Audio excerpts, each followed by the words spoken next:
একটা খবর দেখে দর্শক খুবই মর্মাহত হলাম। এটা আসলেই অপ্রত্যাশিত এবং এমন জঘন্য কাজ হইতে পারে, তাও এই ডক্টর ইউনূসের অন্তর্বর্তী সরকারের সময় এটা ভাবাই যায় না। কিন্তু সেই কাজটাই হলো চট্টগ্রামে। খবরের শিরোনামটা বলি, তারপরে বুঝতে পারবেন। চট্টগ্রামে প্রয়াত এমপির কবরে ভাঙচুর, অগ্নিসংযোগ। এই প্রয়াত এমপিটাকে জানেন? মঈনুদ্দিন খান বাদল, বীর মুক্তিযোদ্ধা। অপরাধ কি? তিনি জাসদের সভাপতি ছিলেন এবং এমপি ছিলেন, ওই আওয়ামী লীগের জোটের একজন। আওয়ামী লীগ নিয়ে আপনি সারাদিন গালমন্দ করেন, সমালোচনা করেন, কোনো সমস্যা নেই।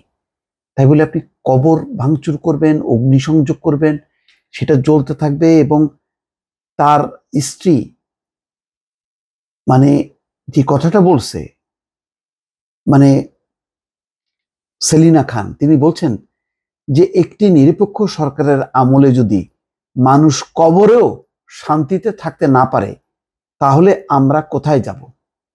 আমি এই ঘটনার সুষ্ঠু তদন্ত ও বিচার দাবি করছি। বাদল কখনো কোনো দুর্নীতির সঙ্গে ছিলেন না, তার কোনো বদনাম নেই, তিনি একজন বীর মুক্তিযোদ্ধা। যাই হোক, মানে বীর মুক্তিযোদ্ধা ঠিক আছে, দুর্নীতি করছে কি করে না এটা আমি শিওর না। মানে এই ধরনের মুক্তিযোদ্ধা হলেই দুর্নীতি করে নাই, এটা আমি এই সার্টিফিকেট দিতে চাই না। কিন্তু প্রথম কথাটা খুব সত্য, যে আমি প্রথমেই বলছি যে ইউনূস সরকারের আমলে এটা মানে কোনো আমলেই এটা কাঙ্ক্ষিত না। যেমন খন্দকার মুশতাকের কবর যেভাবে ভাঙচুর করা হয়েছে, সে দৃশ্য আমরা দেখি নাই। সেটা কি ঠিক ছিল? একটা মৃত মানুষ মারা গেছে, তার কবর হয়েছে, সেই কবরে পর্যন্ত যে আওয়ামী লীগের আলারা যে কাণ্ড করছে, সেই ছবি আছে, ওইগুলিটাও এখন ধরা দরকার। একটা নিরপেক্ষ সরকারের আমলে যদি মানুষ কবরেও শান্তিতে থাকতে না পারে, তাহলে কত বড় দুঃখের কথা, লজ্জার কথা।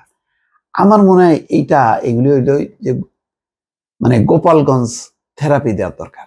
আমি ওই গোপালগঞ্জে সেনাবাহিনীর গাড়ি এবং সদস্যরা যখন আক্রান্ত হলো, তারপরে কয়েকটা ভিডিও দেখলাম, তাতে ওই চিহ্নিত কয়েকজনকে হাত তুলে ওই দেয়ালের দিকে দাঁড় করে পিছন দিক দিয়ে যে পিটুনি, হ্যাঁ, ওই রকম থেরাপির আসলে কোনো বিকল্প নেই। আরো কয়েকটা দেখছি রাস্তার মধ্যে ফেলে দিয়ে। এইটা সোজা আঙ্গুলে ঘি উঠবে না রে ভাই, যতক্ষণ পর্যন্ত এগুলি থেরাপি না দেয়া হবে। ওই আপনি যতই শান্তভাবে কথা বলেন, এটা হবে না, এটা ব্যর্থ হয়েছে। ধারণা করা ছিল এত রক্তপাতের পর, একটা গণঅভ্যুত্থানের পর মানুষ ঠিক হবে। কোথায়? যেই দিন মানে গণঅভ্যুত্থান হলো, একদিকে গণঅভ্যুত্থান, মানুষ বিজয় উল্লাস করছে, আনন্দ করছে, আর অন্যদিকে কিছু মানুষ লুটপাটে মত্ত হয়ে গেছে। এটা বিজয়? আর আজকে কি ঘটনা ঘটলো? মঙ্গলবার বেলা 2টার দিকে চট্টগ্রাম জেলার বোয়ালখালী উপজেলার সারোয়াতলির গ্রামে পারিবারিক কবরস্থানে বেচারা মরে গেছে 2019 সালে। হ্যাঁ, সেই 2019 সালের 7 নভেম্বর তিনি মারা যান। মঈনুদ্দিন খান 2008 সালের নবম জাতীয় সংসদ নির্বাচনে আওয়ামী লীগের নেতৃত্বাধীন মহাজোট থেকে প্রথমবারের মতন এমপি হন। এরপর 2014 সালে দশম ও 2018 সালে একাদশ সংসদ নির্বাচনে তিনি এমপি হন। সেই সংসদ নির্বাচন নিয়ে গোলমেলে হইতে পারে, যা হইতে পারে, এগুলি নিয়ে আমি বললাম তো রাজনৈতিক সমালোচনাগুলো করেন, সেটা ঠিক আছে। তাই বলে কবরস্থান ভাঙচুর করা, সেখানে আগুন ধরায় দেয়া, তার যে নামের ফলকটা মানে ভেঙে ফেলা। এখানে বলছেন যে সেলিনা খান ফেসবুকে বলছেন, কতিপয় সন্ত্রাসী আজ দুপুরে গাড়ি নিয়ে এসে মঈনুদ্দিন খান বাদলের পৈতৃক ভিটার কবরে ভাঙচুর ও আগুন ধরিয়ে দেন।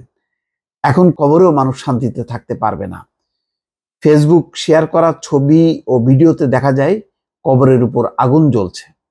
এছাড়া ভাঙচুরের চিহ্ন রয়েছে কবর ও আশেপাশে। কারা করলো? একটি গাড়ি নিয়ে এসে কয়েকজন দুর্বৃত্ত কবরস্থানের উপরের গাছ ও ফটক নাম ফলক ভাঙচুর করে, এরপর কবরের উপর আগুন ধরিয়ে দেয়।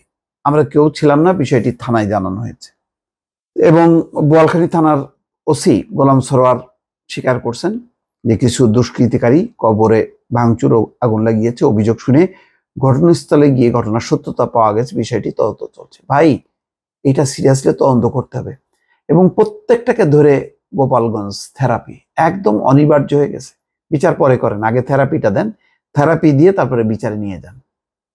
এইগুলি আর সহ্য করার মতন না। আজকে খুশির খবর, 2 মাসের জন্য ওই ম্যাজিস্ট্রেসি পাওয়ার দিয়ে সেনাবাহিনী নামছে এবং আমি মনে করি যে দল মত নির্বিশেষে অভিযোগ হবে, ঘটনাস্থলে যাবে, সত্যতা পাবে, সাথে সাথে আগে থেরাপি, তারপরে হচ্ছে আইন আদালত। ভালো থাকবেন, আল্লাহ হাফেজ।